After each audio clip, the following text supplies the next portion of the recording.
ಆಪಿ ಆಪಿ ಎದುರು ಶಬ್ದ ಆಗತ್ತೆ. ಆಮೇಲೆ ಆಮೇಲೆ ಆನ್ ಮಾಡ್ಕೋ. ಇಪ್ಪ ತಸ್ಮಾದೇವ ಚ ನ ಜ್ಞಾನ ಶಬ್ದ ವಾಚ್ಯಮಪಿ ತದ್ಬ್ರಹ್ಮ. ಅದೇ ಕಾರಣದಿಂದಲೇ ಏನು ಅದು ಜ್ಞಾನಕ್ರಿಯಾಕರ್ಸು ಅಲ್ಲವಾದ್ದರಿಂದ, ಜ್ಞಾನ ವ್ಯಕ್ತಿ ಅವಬೋಧ ಸ್ವರೂಪವಾದ್ದರಿಂದಲೇ ಅದು ಜ್ಞಾನ ಶಬ್ದದಿಂದಲೂ ಕರೆಸ್ಕೊಂಡಿಲ್ಲ. ಜ್ಞಾನ ಶಬ್ದದಿಂದ ಲಕ್ಷಿಸಲ್ಪಟ್ಟಿದೆಯೇ ಹೊರತು ಜ್ಞಾನ ಶಬ್ದದಿಂದ ಅದನ್ನ ಜ್ಞಾನ ಗುಣ ಅಲ್ಲ, ಜ್ಞಾನ ಶಬ್ದ ವಾಚ್ಯವೂ ಅಲ್ಲ. ಇಲ್ಲಿ ಅಂತಃಕರಣಾದಿಗಳಲ್ಲಿ ತೋರುತ್ತಿರುವ ಜ್ಞಾನದಿಂದ ಲಕ್ಷಿತವಾಗ್ತಾ ಇದ್ದಾರೆ.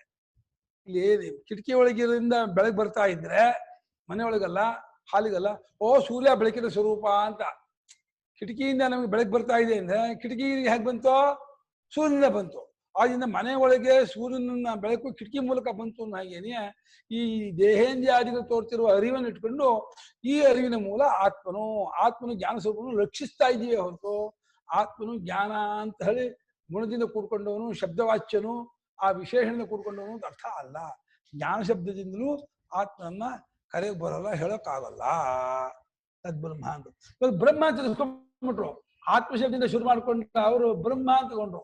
ಆ ಆತ್ಮನೇ ಬ್ರಹ್ಮವಾಗಿದ್ದಾನೆ, ಆತ್ಮತ್ವವಿಲ್ಲ, ಪರಿಚ್ಛಿನ್ನತ್ವವಿಲ್ಲ. ಆತ್ಮ ಅನ್ನೋದು ಒಳಗಿದ್ದಾನೆ, ಪರಿಚ್ಛಿನ್ನವಾಗಿದ್ದಾನೆ ಅಂತ ಅರ್ಥ ಕೊಟ್ರೆ ಬ್ರಹ್ಮ ಅಸಂಸಾರಿಯಾಗಿ ಅಪರಿಚ್ಛಿನ್ನ ಅನ್ನೋ ಅರ್ಥ ಕೊಡುತ್ತೆ. ಅದು ಬರೀ ಅಸಂಸಾರಿ ಅಪರಿಚ್ಛಿನ್ನ ಅಂದ್ಬಿಟ್ರೆ ಅದು ಎಲ್ಲೋಗಿದೆ ಅಂತ ಮಾಡ್ಕೊಂಡ್ಬಿಡ್ತೀನಿ ಅಂತ ಹೇಳ್ಬಿಟ್ಟು ಆತ್ಮ ಅಂತ ಸೇರಿಸಿದ್ರು. ನಾವೇ ಅಂತ. ಆತ್ಮ ಅಂದ್ರೆ ನಾವೇ ಅಂದ್ರೆ ನಾವು ಮಾಡ್ಕೊಂಡು ಸಂಸಾರಿ ಪರಿಚ್ಛಿನ್ನ ಬಿಡಿಸೋಕೋಸ್ಕರ ಬ್ರಹ್ಮ ಅಂತ. ಒಂದೊಂದು ಪದವು ಒಂದು ತಪ್ಪರ್ಥವನ್ನು ಬಿಡಿಸೋದ್ರ ಮೂಲಕ ಪರಮಾರ್ಥವನ್ನು ನಾನು ತಿಳಿಸ್ಕೊಡುತ್ತೆ. ತಥಾಪಿ ತದಾಭಾಸವಾಚಕೇನ ಬುದ್ಧಿಧರ್ಮ ವಿಷಯೇನ ಜ್ಞಾನ ಶಬ್ದೇನ ತಲ್ಲಕ್ಷ್ಯತೆ ನತು ಉಚ್ಯತೆ. ಹಾಗಿದ್ದರು ಅಂದ್ರೆ ಜ್ಞಾನ ಶಬ್ದದಿಂದ ಹೇಳಕ್ ಬರದೇ ಹೋದರು.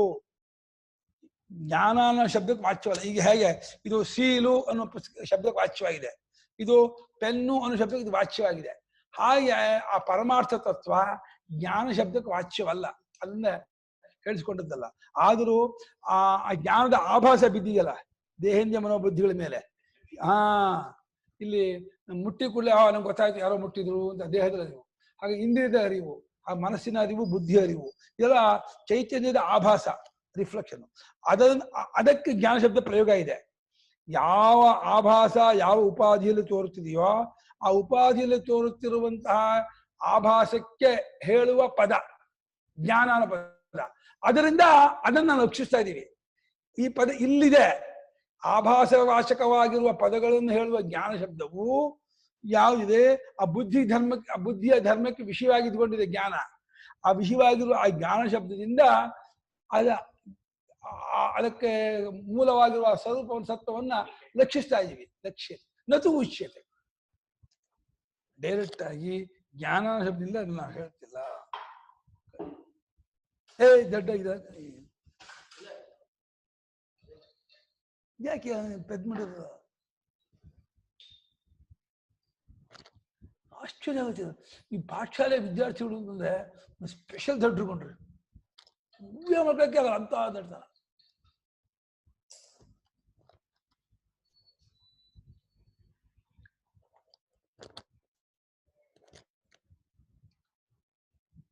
ಜ್ಞಾನ ಶಬ್ದದಿಂದ ಲಕ್ಷಿಸಲಾಗತ್ತೆ ಹೊರತು ನೇರವಾಗಿ ವಾಚ್ಯವಾಗಿ ಜ್ಞಾನಂ ಬ್ರಹ್ಮ ಅಂತ ಹೇಳಿ ಹೇಳಕ್ಕಾಗೋದಿಲ್ಲ. ಯಾಕೆ ಹೇಳಕ್ಕಾಗಲ್ಲ ಅಂತ ಕೇಳಿದ್ರೆ ಶಬ್ದ ಪ್ರವೃತ್ತಿ ಹೇತು ಜಾತ್ಯಾದಿ ಧರ್ಮರಹಿತತ್ವ.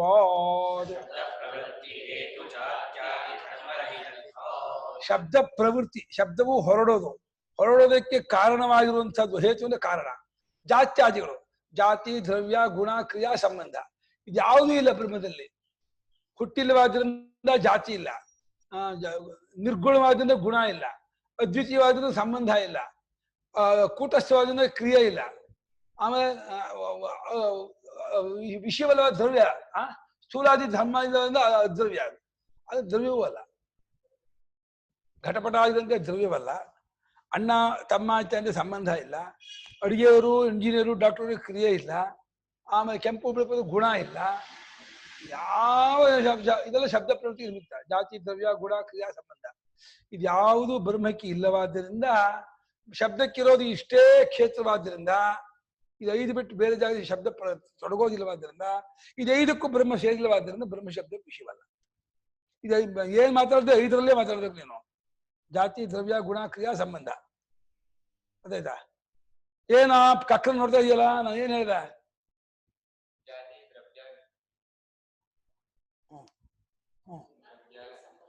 ಹ್ಮ್ ಜಾತಿ ಘನ ಹೇಳ್ಬೇಡ, ವೇದ ಪಾಠ ಅಲ್ಲ ಇದು.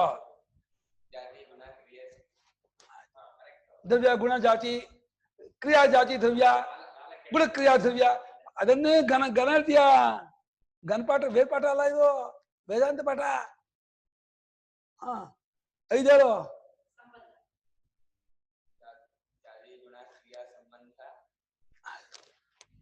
ನಿಲ್ಲೋದೇ ಇಲ್ಲ ತಲೆಲ್ಲ ಇದು.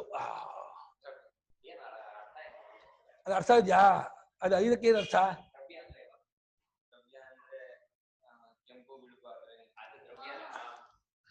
ಅಲ್ಲೇ ಅಮ್ಮ, ನಾಳೆ ಒಂದು ಹಗ್ಗ ತಗೊಂಬನಿಮ್ಮ.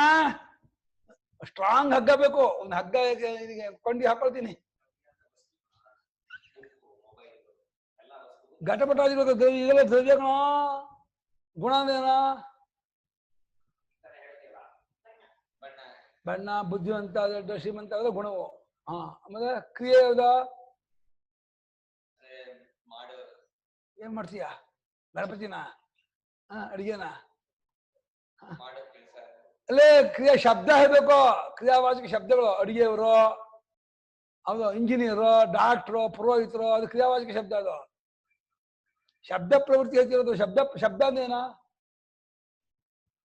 ಶಬ್ದ ಅಂತ ಗೊತ್ತು. ಶಬ್ದ ಅಂದ್ರೆ ಮಾತುಗುಣ, ಪದಗಳು, ಮಾತುಗಳು ಇದೆಯಲ್ಲ, ಅದರ ಪ್ರವೃತ್ತಿ ಇನ್ನೇನ?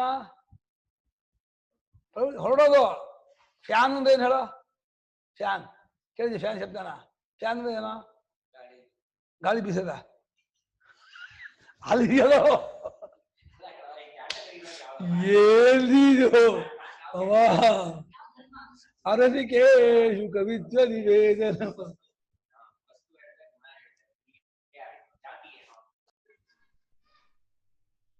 ದ್ವಾದಶಿ ಏಕಾದಶಿ ಆಮೇಲೆ ದ್ವಾದಶಿ ಬರುತ್ತಲ್ಲ, ಪಾಲನೆ ಮಾಡೋದು. ದ್ವಾದಶಿ ಪಾಲನೆ ಗೊತ್ತಿಲ್ಲ ನಿಮಗೆ? ದ್ವಾದಶಿ ಭಕ್ತಿ ಅಲ್ವಾ ಬ್ರಹ್ಮಣ? ಎಷ್ಟು ಇರುತ್ತೆ? ಷಷ್ಠಿ ಭಕ್ತಿಗಳು ಇರೋದು 7 ಭಕ್ತಿ. ಅಷ್ಟಮಿ ಭಕ್ತಿ ಎಲ್ಲ ಹೇಳ್ಕೊಬೇಡ. 7 ಭಕ್ತಿ ಇರೋದು. ಅಷ್ಟಮಿ ಭಕ್ತಿ, ನವಮಿ ಭಕ್ತಿ ಎಲ್ಲ ಇಲ್ಲ. ಬ್ರಹ್ಮಣ ಷಷ್ಠಿ ಭಕ್ತಿ, ಕರ್ತರಿ ಷಷ್ಠಿ.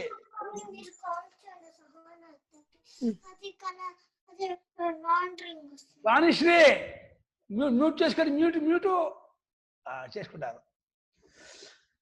ಪ್ರತ್ಯಸ್ತಮಿತ ಸರ್ವ ವಿಶೇಷ ಎಲ್ಲಾ ಜಾತಿ ದ್ರವ್ಯಗಳಾಗಲಿ, ನಾಮರೂಪಾದಿ ವಿಶೇಷವಾಗಲಿ, ಎಲ್ಲಾ ಪ್ರಕಾರದ ವಿಶೇಷವನ್ನು ಅಡಗಿಸಿಕೊಂಡ.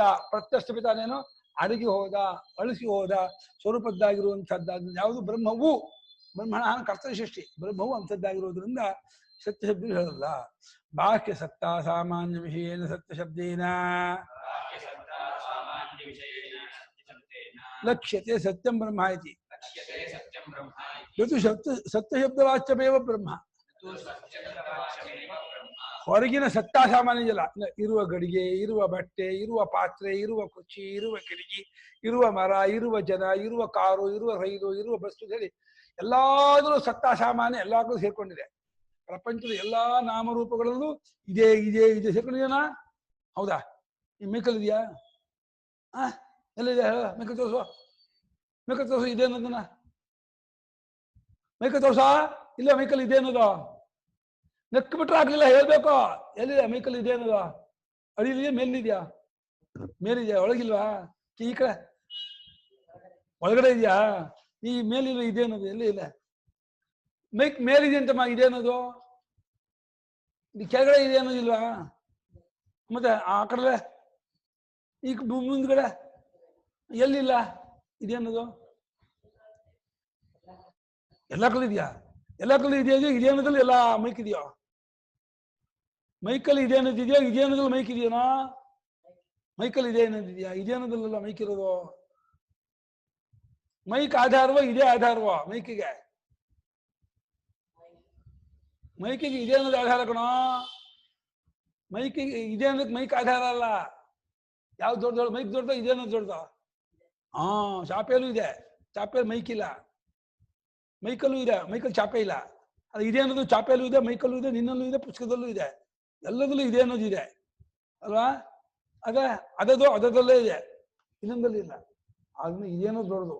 ಅದು ಹೇಳ್ತಿದ್ದಾರೆ, ಹೊರಗಿನ ಬಾಹ್ಯನ ಹೊರಗಿನ ಸತ್ತಾ ಸಾಮಾನ್ಯ ಇದೆಯಲ್ಲ, ಸತ್ತಾ ಸಾಮಾನ್ಯನೋ ಹಾಗೆ ಮನುಷ್ಯತ್ವ ಸಾಮಾನ್ಯ ಅಂತೀವೋ, ಇರುವಿಕೆ ಸಾಮಾನ್ಯ, ಕಾಮನ್. ಸಾಮಾನ್ಯ ಅಂದ್ರೆ ಕಾಮನ್ ಆಗಿರ್ತದೆ. ಇರುವಿಕೆ ಎಂಬ ಸಾಮಾನ್ಯಕ್ಕೆ ವಿಷಯವಾಗಿರುವ ಸತ್ಯ ಶಬ್ದ, ಅದಕ್ಕೆ ಸಾಮಾನ್ಯ ವಿಷಯವಾಗಿದೆ ಸತ್ಯ ಶಬ್ದ. ಆ ಸತ್ಯ ಶಬ್ದದಿಂದ ಸತ್ಯಂ ಬ್ರಹ್ಮ ಸತ್ಯಂ, ಅದು ಆ ಇರುವಿಕೆ ಇದೆಯಲ್ಲ, ಅದು ತುಂಡೇ ಆಗಲ್ಲ. ಇರುವಿಕೆ ಆ ಗಣಪತಿ ಮಾತ್ರ ಇದೆಯೋ, ಫ್ಯಾನಲ್ಲಿ ಮಾತ್ರ ಇದೆಯೋ, ಪುಸ್ತಕದ ಮಾತ್ರ ಇದೆಯೋ? ಇರುವಿಕೆಯಲ್ಲಿ ಎಲ್ಲದರಲ್ಲೂ ಇದೆಯೋ, ಇರುವಿಕೆಯಲ್ಲೇ ಎಲ್ಲ ಇದೆಯೋ?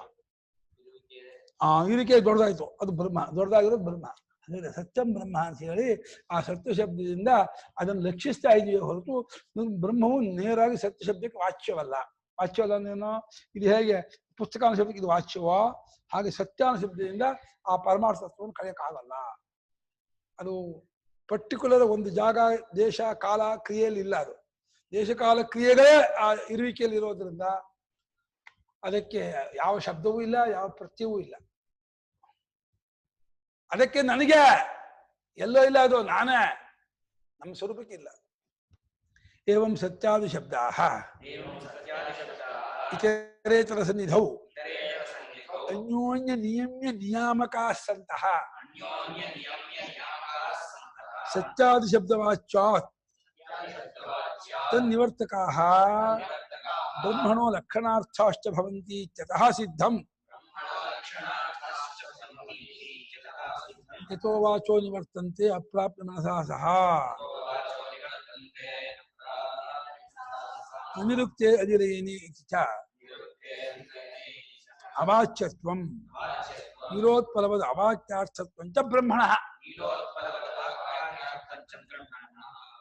ಹಾಗಾದ್ರೆ ಸತ್ಯ ಶಬ್ದದಿಂದಲೂ ಕರೆಯೋಕ್ಕಾಗಲ್ಲ, ಜ್ಞಾನ ಶಬ್ದದಿಂದಲೂ ಕರೆಯೋಕ್ಕಾಗಲ್ಲ, ಅನಂತ ಶಬ್ದದಲ್ಲೂ ಕರೆಯೋಕ್ಕಾಗಲ್ಲ ಅಂದ್ರೆ ಆ ಶಬ್ದ ಯಾಕೆ ಹಾಕಿದ್ರಿ ಅಂದ್ರೆ, ಆ ಶಬ್ದಗಳು ಪರಸ್ಪರ ಒಂದು ಇನ್ನೊಂದನ್ನ ನಿಯಮ್ಯ ನಿಯಾಮಕ, ತಾನು ನಿಯಮ್ಯವಾಗಿ ಎರಡನೇ ನಿಯಾಮಕವಾಗುತ್ತೆ. ಸತ್ಯ ನಿಯಮ್ಯ ಅಂದ್ರೆ ಹತೋಟಿಯಲ್ಲಿ ಇಡಲ್ಪಡುವಂಥದ್ದು, ಹತೋಟಿಯಲ್ಲಿ ಇಡುವಂಥದ್ದು ಜ್ಞಾನಾನಂತ. ಜ್ಞಾನ ನಿಯಮ್ಯವಾದಾಗ ಸತ್ಯಾನಂತ ನಿಯಾಮಕ ಹೇಳಿದೆ. ಅನಂತ ನಿಯಮ್ಯವಾದಾಗ ಸತ್ಯ ಜ್ಞಾನ ನಿಯಾಮಕ. ನಿಯಾಮಕ ಅಂದ್ರೇನು? Controlled and controller. ಕಂಟ್ರೋಲರು ನಿಯಾಮಕ, ಕಂಟ್ರೋಲ್ಡ್ ನಿಯಮ್ಯ. ಇದು ಸತ್ಯ ಕಂಟ್ರೋಲ್ಡ್ ಆಗತ್ತೆ ಯಾವಾಗ? ಜ್ಞಾನಾನಂತ ಕಂಟ್ರೋಲರ್ ಆದಾಗ. ಅದೇ ಯಾವಾಗ ಮೂರು ನಿಯಮ್ಯ, ಮೂರು ನಿಯಾಮಕವೇ ಅಷ್ಟೇ. ಅದರಲ್ಲಿ ಬರುವಂತಹ ತಪ್ಪರ್ಥವನ್ನು ಬಿಡಿಸುವುದರ ಮೂಲಕ ಈಗ ಸತ್ಯ ಶಬ್ದದಿಂದ ತಪ್ಪರ್ಥ, ಒಂದು ಪಾಸಿಟಿವ್ ಅರ್ಥ ಇದೆ, ಏಕರೂಪವಾಗಿರ್ತಕ್ಕದ್ದು, ಅವಿಕ್ರಿಯವಾಗಿರ್ತಕ್ಕದ್ದು ಅಂತ. ಅದು ಕಾರ್ಯವಲ್ಲ ಅಂತ ಅರ್ಥ ಆದಾಗ, ಕಾರಣ ಅಂತ ಆದಾಗ, ಉಪಾದಾನ ಕಾರಣ ಅಂತ ಆದಾಗ, ಅಚೇತನ ಅಂತಾಗಿ ಬ್ರಹ್ಮ ಇದಾಗ್ಬಿಡುತ್ತೆ, ಅನಿತ್ಯ ಆಗ್ಬಿಡುತ್ತೆ.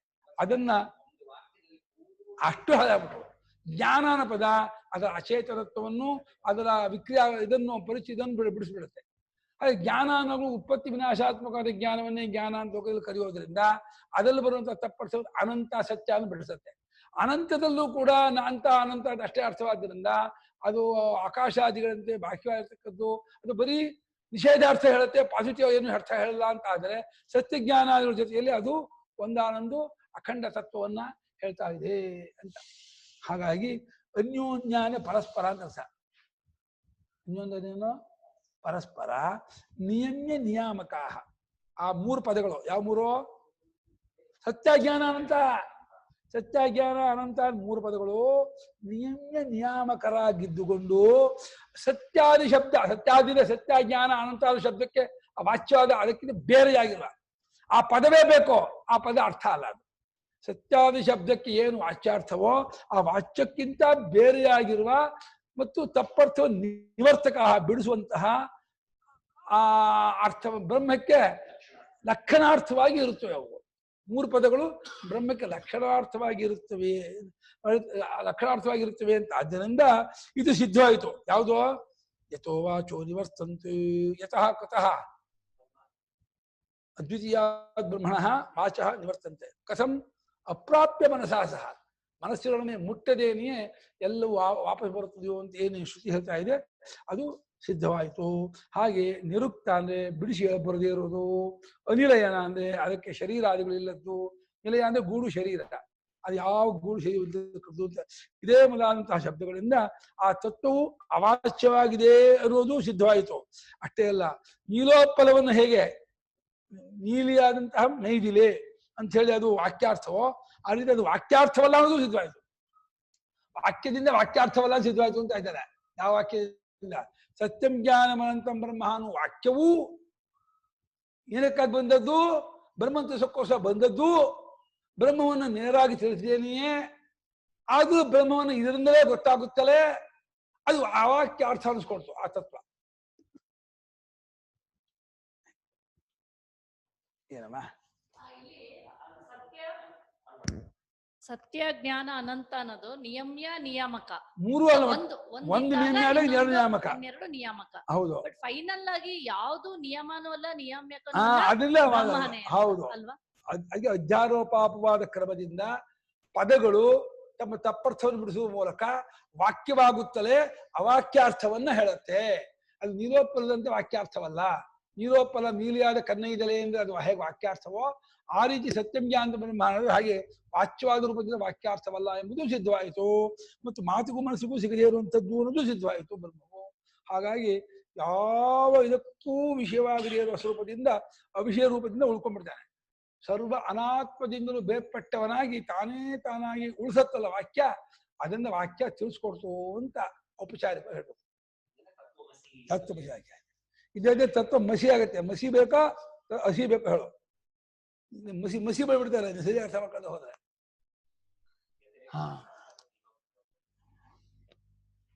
ತದ್ಯಥಾ ವ್ಯಾಖ್ಯಾತಂ ಬ್ರಹ್ಮ ಯೋ ವೇದ ವಿಜಾನಾತಿ ನಿಹಿತಂ ಸ್ಥಿತಂ ಗುಹಾಯಾಮ್. ಈ ರೀತಿ ಮೇಲೆ ವ್ಯಾಖ್ಯಾನ ಮಾಡಿದ್ದಾಗಿರ್ತಕ್ಕಂತಹ ಬ್ರಹ್ಮವನ್ನ ಯಾವಾತನು ಯಾವ ಮುಮುಕ್ಷುವು ತೀವ್ರ ಉತ್ಕಟ ಇಚ್ಛೆಯನ್ನು ಇಟ್ಕೊಂಡಂತಹ ಸಾಧಕನು ಈ ನಿಹಿತವಾದ ಇಡಲ್ಪಟ್ಟ ಗುಹೆಯಲ್ಲಿ ಇಡಲ್ಪಟ್ಟ ಗುಹೆ ಯಾವುದು? ಬುದ್ಧಿ ಗುಹೆ, ಹೃದಯ ಗುಹೆ, ಬುದ್ಧಿ ಗುಹೆ. ಅಲ್ಲಿ ಲಕ್ಷಿತವಾಗಿ ತೋರು ಬರುತ್ತಿರುವಂತಹ ಆ ಆತ್ಮನನ್ನ ಅಲ್ಲಿದ್ದಾನೆ, ಅಲ್ಲಿ ಇಡಲ್ಪಟ್ಟಿದ್ದಾನೆ.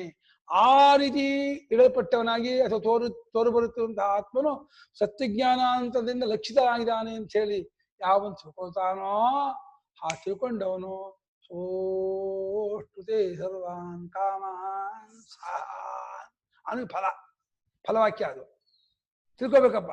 ನಿಮ್ಮ ಹೃದಯಗಳು ಆತ್ಮದ ಪೀಪಿಂಗ್ ಮಾಡ್ಬೇಕು. ಅಲ್ಲಿ ಹೋಗಿ ಕಿಟಕಿ ನೋಡ್ಬೇಕಂತೆ. ನಾವ್ ಹೇಗೆ ರೂಮಲ್ಲಿ ಕಿಟಕಿಯಿಂದ ಪೀಪಿಂಗ್ ಮಾಡ್ತೀವೋ ಮಾಡಬಾರ್ದು, ತಪ್ಪು. ಆದ್ರೆ ಇಲ್ಲಿ ಮಾಡ್ಬೇಕು. ರೂಮಲ್ಲಿ ಇದ್ದವ್ರನ್ನ ಪೀಪಿಂಗ್ ಮಾಡಕ್ ಹೋಗ್ಬೇಡಿ, ಆದ್ರೆ ಹೃದಯದಲ್ಲಿ ಪರಮಾತ್ಮನ ಪೀಪಿಂಗ್ ಮಾಡಿ ಹೋಗಿ ನೋಡಿ. ಆ ಇಣಕಿ ನೋಡಿ ಆ ಕಳ್ಳಪ್ಪ ಸಿಕ್ಕಾಕೊಂಡೆ, ಎಲ್ಲಿಗೆ ಓಡೋಗ್ತೀಯೋ ಓಡೋಗ್ತಿದ್ಯಾ. ಇವಾಗ ಓಡೋಗ್ ತಾಕತ್ತಿದ್ದೆ ನಿನಗೆ, ನೀನ್ ನಿಜವಾಗಿ ಸರ್ವಶಕ್ತನಾಗಿದ್ದೆ ಪರಮಾತ್ಮ, ನನ್ನನ್ನು ಬಿಟ್ಟು ಹೋಗ ನೋಡೋಣ ಅಂತ ಇದು ಮಾಡ್ಬಿಡ್ತಾನೆ ಭಕ್ತ. ಆಗಲ್ಲ ಕಣೋ, ನಿನ್ನ ಬಿಟ್ಟು ಹೋಗಕ್ ಆಗಲ್ಲ ಕಣೋ ಪರಮ ಭಕ್ತ, ನಾನು ನಿನ್ನ ಬಗಣೋ ನಿನ್ನ ಒಂದಾಗಿರೋನು ಅಂತ ಹೇಳ್ಬಿಡ್ತಾನೆ. ಒಪ್ಕೊಂಡ್ಬಿಡ್ತಾನೆ ಪರಮಾತ್ಮ. ಇಷ್ಟು ದಿವಸನು ಗೋಳು ಹೊಯ್ಕೊಂಡಿಲ್ಲ, ಸಿಗದೆ ಕಣ್ಣಾ ಮುಚ್ಚಾಲೆ ಆಟ ಆಡಿಯಲ್ಲ, ಈಗ ತಾಕತ್ತಿದ್ದು ಬಿಟ್ಟು ಹೋಗಿ ನೋಡೋಣ ಅಂತಾನೆ ಒಪ್ಕೊಂಡ್ಬಿಡ್ತಾನೆ ಪರಮಾತ್ಮ. ಸೋಲು ಒಪ್ಕೊಂಡ್ಬಿಡ್ತಾನಂತೆ. ಅವ್ರು ಸಿಕ್ಕಾಕೊಂಡ್ಬಿಟ್ಟೆ, ಹೌದು ಗುರ್ತಿಸ್ಕೊಂಡ್ಬಿಟ್ಟೆ, ನಾನು ಬಿಟ್ಟು ಹೋಗಕ್ ಆಗಲ್ಲ, ನಿನ್ ಜೊತೆಲೇ ಇರ್ತೀನಿ ಅಂತಾನೆ. ಸಿಕ್ಕಾಕೊಂಡ್ಬಿಟ್ಟ ಪರಮಾತ್ಮ. ಹಲೋ ಗುರುಗಳೇ, ಹೇಳಿಮ್ಮ. ಅದೇ ಆವಾಗ್ಲೇ ಕಿರಣ್ ಅಣ್ಣವರು ಅದನ್ನ ಹಾಲು ಮೊಸರಾಗಿ ಅದ್ ನಮ್ಗೆ ಮ್ಯೂಟ್ ಆಯ್ತು ಅವಾಗ, ಅದು ಕೇಳಿಸ್ಲಿಲ್ಲ. ಹಾಲು ಮೊಸರಾಗಿ ತೋರುವುದಾ ಹುಟ್ಟುವುದಾ? ನಿಜವಾಗಿ ನಮ್ ಕಡೆನೂ ತೋರೋದು. ಅದು ಸಾಂಖ್ಯರು ಹುಟ್ಟುತ್ತೆ ಅಂತಾನೆ ಅಂತ. ಸಾಂಖ್ಯರು ಹುಟ್ಟುತ್ತೆ. ಸಾಂಖ್ಯರು ಅವ್ರ ಪ್ರಕ್ರಿಯೆಯಲ್ಲಿ ಪ್ರಧಾನವೇ ಮಹದಾದ್ಯಾಕಾರವಾಗಿ ಹುಟ್ಟುತ್ತೆ ಅಂತಾರೆ. ಅವ್ರಿಗೆ ಪ್ರಧಾನವೂ ಸತ್ಯಾನೇ, ಮಹತ್ತು ಸತ್ಯಾನೇ, ಪರಿಣಾಮ ಪ್ರಕ್ರಿಯೆ ಅವ್ರದ್ದು. ಪರಿಣಾಮ ಪ್ರಕ್ರಿಯೆ. ಈಗ ಹಾಗಾದಾಗ ಹಾಲು ಹುಟ್ಟುತ್ತೆ ಅಂತೀವೋ ನಾವು ಮೊಸರು ಹುಟ್ಟುತ್ತೆ ಅಂತೀವೋ? ಮೊಸರು ಹುಟ್ಟುತ್ತೆ ಅಂತೀವಿ. ಯಾರು ಹೇಳಲ್ಲಮ್ಮ, ಹಾಲು ಹುಟ್ಟುತ್ತೆ. ಅಯ್ಯೋ ಸಾರಿ, ಹಾಲು ಹುಟ್ಟುತ್ತೆ ಅಂತೀವಿ. ಹಾಲು ಮೊಸರಾಗಿ ತೋರುವುದು ಅಂತೀವಿ. ಹುಟ್ಟುತ್ತೆ ಅನ್ನೋದು ಕರೆಕ್ಟ್, ಅವಾಗ ತೋರುತ್ತದೆ ಅನ್ನೋದು ಕರೆಕ್ಟಾ? ಹೌದು ಹೌದು, ನಮ್ಮ ಕಡೆಯಿಂದ ತೋರುತ್ತೆ ಅಂತ ನಾವ್ ಹೇಳ್ತೀವಿ. ಸಾಂಖ್ಯ ಪ್ರಕ್ರಿಯೆನಲ್ಲಿ ತಗೊಂಡಾಗ ಭಾಷ್ಯಕಾರರು ಸಾಂಖ್ಯ ಪ್ರಕ್ರಿಯೆನ ಅನುವಾದ ಮಾಡ್ಕೊತಾ ಇದಾರಲ್ವಾ, ಹಾ, ಅವಾಗ ಹಾ. ಏನ್ ಅರ್ಥ ಬರುತ್ತೆ? ಪ್ರಧಾನ ಮಹತ್ತಾಗ್ ಹುಟ್ಟಿತು ಅಂದ್ರೆ ಹಾಲು ಮೊಸರಾಗ್ ಹುಟ್ಟಿತು ಅಂತ ಆಗುತ್ತೆ ಹಾ. ಅಲ್ವಾ? ಹಾಲು ಮೊಸರಾಗ್ ಹುಟ್ಟಾದ್ಮೇಲೆ ಹಾಲು ಹುಟ್ಟಿಲ್ದೇ ಇರೋದ್ ಹೇಗಾಯ್ತು? ಅಜ ಅನ್ನೋದ್ ಬಿದೋಯ್ತಲ್ಲ, ಹುಟ್ಟತಲ್ಲ ಅದು. ಹಾ. ಸೊ ಅದಕ್ಕೆ ವೈಶೇಷಿಕರು ಆಕ್ಷೇಪ ಮಾಡ್ತಾ ಇದ್ದಾರೆ, ನಿಮ್ ಹಾ. ಪ್ರಕಾರನೇ ಪ್ರಧಾನ ಮಹತ್ತಾಗ್ ಹುಟ್ಟು ಅಂತ ನೀವ್ ಹೇಳದ್ರಲ್ಲೇನೆ ಆ ಪ್ರಧಾನ ಹುಟ್ಟು ಅಂತ ಹೇಳಾದ್ಮೇಲೆ ಅದು ಅಜ ಅಲ್ಲ ಅಂತ ಇದಾರೆ ಅಷ್ಟೇ. ಹಾ, ಓಕೆ. ಅದೇಕೆಂದ್ರೆ ನಮ್ಗೆ ಸ್ಟಾಪ್ ಆಗೋಯ್ತು, ಈಗ ಮತ್ತೆ ನಮ್ಗೆ ಇದಾಯ್ತು. ಕಂಟಿನ್ಯೂ. ಗೂಹತೆ ಸಂವರಣಾರ್ಥಸ್ಯ ನಿಗೂಢಾಃ ಸ್ಯಾಂ ಜ್ಞಾನಜ್ಞೇಯ ಜ್ಞಾತಪದಾರ್ಥಾಃ ಇತಿ ಗುಹಾ ಬುದ್ಧಿಃ.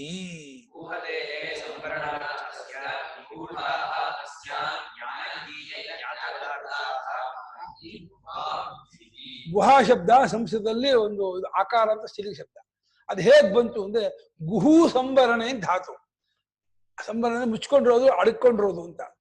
ಈ ಹೃದಯ ಗುಹೆ ಒಳಗಿರುವ ಬುದ್ಧಿಯಲ್ಲಿ ಜ್ಞಾತ ಜ್ಞಾನ ಜ್ಞೇಯ ಎಲ್ಲಾ ಪದಾರ್ಥವೂ ಬುದ್ಧಿಯಲ್ಲೇ ಇರೋದು. ಆ ಬುದ್ಧಿ ಆತ್ಮನಿರ್ತಕ್ಕದ್ದು ಇರ್ಲಿ. ಸದ್ಯಕ್ಕೆ ಒಂದು ಹಂತಕ್ಕೆ ಬುದ್ಧಿಯಲ್ಲಿಯೇ ಜ್ಞಾತ ಜ್ಞಾನ ಜ್ಞೇಯ ಪದಾರ್ಥಗಳು ಅಡಗಿಕೊಂಡಿರೋದ್ರಿಂದ ಬುದ್ಧಿಯನ್ನೇ ಗುಹೆ ಗುಹೆ ಅಂತ ಕರಿತಾ ಇದೆ. ಆ ಗುಹೆಯಲ್ಲಿ ತೋರ್ಬರ್ತಾ ಇರೋನು ಅಂತ. ಗೂಹತೆಯಲ್ಲಿ ಸಂವರಣಾರ್ಥಸ್ಯ ಮುಚ್ಚಾಕೊಂಡಿರೋದು, ಅಡಗಿಸಿಕೊಂಡಿರೋದು ಅನ್ನೋ ಅರ್ಥವನ್ನುಳ್ಳ ಗುಹು ಧಾತುವಿಗೆ ಆ ನಿಗೂಢವಾಗಿದೆ ಅಂದ್ರೆ ಅಡಗಿಕೊಂಡಿದೆ. ಇದರಲ್ಲಿದೆ ಈ ಬುದ್ಧಿ ಗುಹೆಯಲ್ಲಿ ಯಾವುದು ಜ್ಞಾನ ಜ್ಞೇಯ ಜ್ಞಾತರು ಅನ್ನುವಂಥ ಮೂರು ಪದಾರ್ಥಗಳು ಅಲ್ಲಿ ಅಡಗಿಕೊಂಡಿದೆ. ಆದ್ರಿಂದ ಇಲ್ಲಿ ಗುಹಾ ಗುಹಾ ಅನ್ನೋದು ಬುದ್ಧಿಯನ್ನೇ ಗುಹೆ ಗುಹೆ ಅಂತ ಕರಿತಾ ಇದೆ. ಆ ಬುದ್ಧಿ ಗುಹೆಯಲ್ಲಿ ಇರತಕ್ಕಂತಹ ಪರಮಾತ್ಮನ ಯೋ ವೇದ ನಿಹಿತಂ ಗುಹಾಯಾಮ್ ಅಂತ ನಾಳೆ ಹೇಳೋಣ. ಗೂಢವು ಅಸ್ಯಾಂ ಭೋಗಾಪವರ್ಗ